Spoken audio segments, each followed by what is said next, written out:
May isang nagsabi sa akin na bakit raw hindi ako nauubusan ng content. Sinasabi ko rin sa kanya na hanggat buhay pa ang dahilan na aking content ay hindi talaga ako mauubusan. So gusto ko rin malaman nyo mga kaparm, malaman nyo lahat na kung ano ang dahilan sa aking pagkukontent.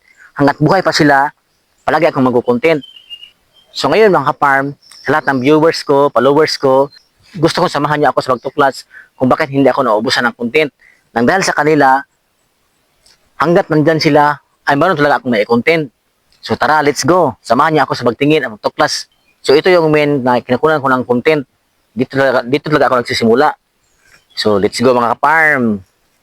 Tara! Ito yun. Ito yung dahilan na hindi ako naubusan ng content. Hanggat may saging, meron akong may content. Una, magtanim ako ng saging.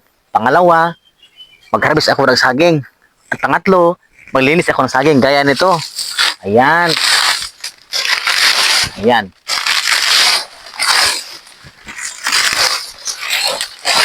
So ayan.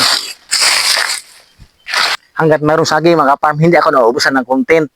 Kaya ito yung malaking dahilan na hindi ako nauubusan ng content. So salamat sa panonood mga ka-farm. God bless po. Bye-bye.